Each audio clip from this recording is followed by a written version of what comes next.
नाम है हरिया, मैं काम करता हूँ बहुत बढ़िया, खाता हूँ खाना और रोज गाता हूँ गाना। अरे यार, आज तो बहुत देर हो गई। इस खतरनाक जंगल को देखकर तो मेरे हाथ पैर ठंडे हो गए हैं।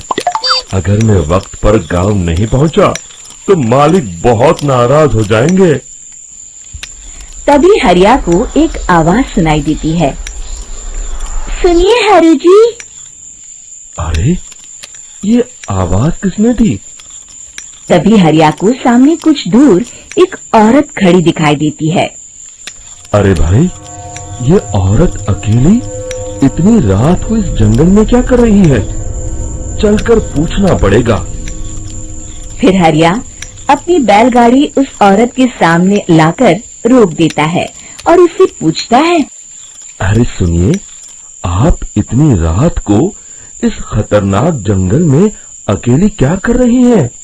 तभी वो औरत मीठी आवाज में कहती है, अरे हरु जी, आप आ गए।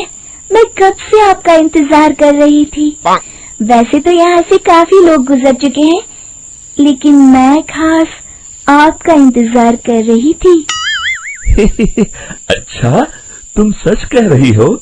मुझे तो यकीन नहीं हो रहा है। वो क्या है ना, आज तक किसी ने मुझसे इतने प्यार से बात नहीं की। हाँ हाँ हरु जी, मैं सच कह रही हूँ। अब देर मत करिए और जल्दी से मुझे मेरे घर तक छोड़ दीजिए। हाँ हाँ, कौन सी बड़ी बात है, अभी छोड़ देता हूँ। आप मेरे पीछे बैलगाड़ी में बैठ जाइए और मुझे रास्ता बताते चलिए। फिर वो औरत हरिया की बैलगाड़ी में बैठ जाती है और हरिया बैलगाड़ी हाँकता हुआ आगे चल पड़ता है। फिर उस औरत के बताए हुए रास्ते पर चलते चलते हरिया बैलगाड़ी लेकर एक काली गुफा के आगे आकर रुक जाता है।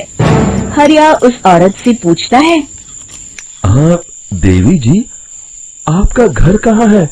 यहाँ तो एक गुफा के अलावा और कुछ नहीं है। तभी अचानक वो औरत हवा में उड़ने लगती है। देखते ही देखते उसका सुंदर रूप एक डरावनी चुड़ैल में बदल जाता है और वो जोर जोर से हंसती है। अरे तू तो एक नंबर का बेवकूफ निकला। तू तो बड़ी आसानी से मेरी बातों में आ गया। अरे मर गया रे, ये तो एक चुड़ैल है। हे भगवान बचा ले, ये तो बड़ी डरावनी दिखाई दे रही है। और फिर अगले ही पल हरिया की बैलगाड़ी में रखा सारा सामान हवा में उड़ता हुआ उस काली गुफा के अंदर चला जाता है और वो चुड़ैल भी उस गुफा के अंदर जाकर कहीं गायब हो जाती है। हरिया ये नजारा देख बुरी तरह घबरा और परेशान हो जाता है। अरे, ये चुड़ैल तो मेरा सारा सामान लेकर गुफा में गायब हो गई। अब क्या होगा? अगर मैं गांव खाली हाथ गया तो मालिक मेरी अच्छी खबर लेंगे। मेरी इस बात का कोई यकीन भी नहीं करेगा।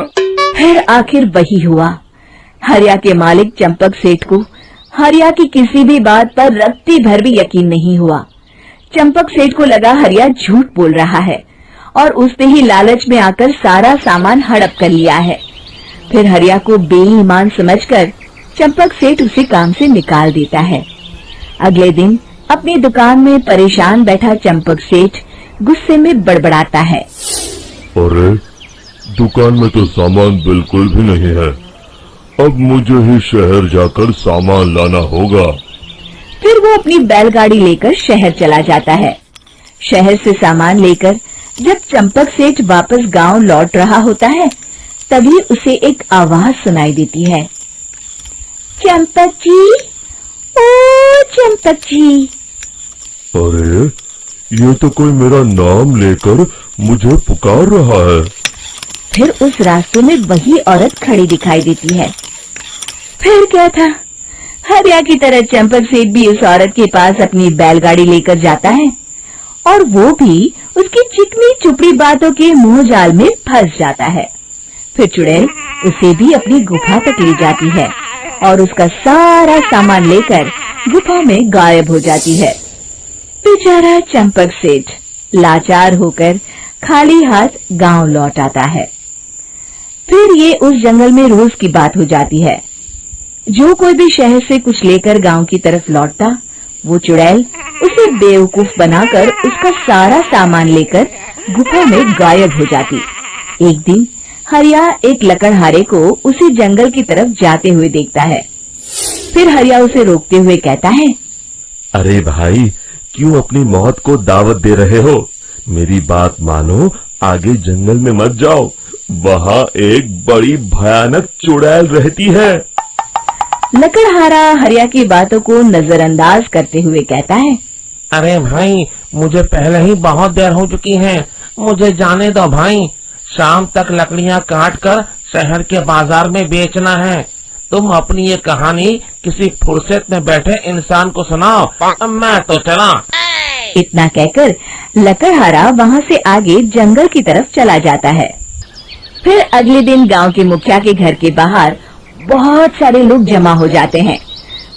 तभी हाथ में कुल्हाड़ी लिए खड़ा लकड़हारा कहता है, अरे मुखिया जी, अब आप ही हमें बचाइए उस जंगल वाली चुड़ैल से। हमारा सारा काम तो शहर से ही होता है। अरे मुखिया जी, उस चुड़ैल की वजह से तो मैं पूरी तरह बर्बाद हो गया हूँ। हम सबको मिलकर उस चुड़ैल का कोई इलाज करना पड़ेगा। तभी भीड़ में खड़ा बीरा कहता है, आप लोग चिंता मत करिए, कल से वो चुड़ैल किसी को नहीं लूट पाएगी।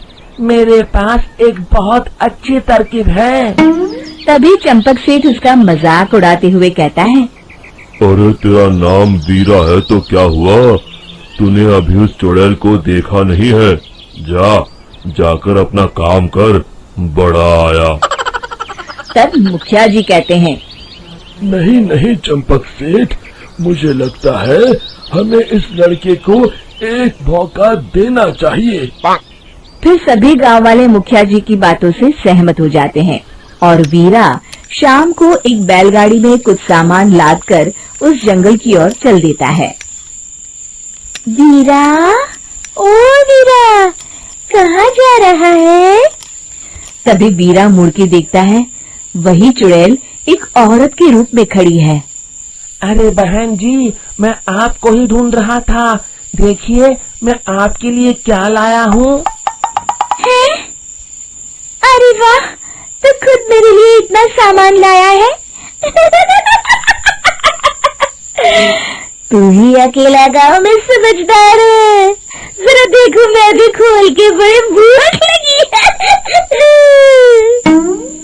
जैसे ही चुड़ैल उस सामान पर से कपड़ा हटाती है, एक भगवान शिव की तेज रोशनी उसके अंदर मूर्ति से निकलती है और चुड़ैल अपने असली रूप में आकर जलने लगती है। अरे मैं जल रही हूँ, बचाओ! बचाओ! ओम नमः शिवाय! मर गई मैं! देखते ही देखते वो चुड़ैल राख के साथ उड़ जाती है और सभी गांव वाले भी वहां आ जाते हैं।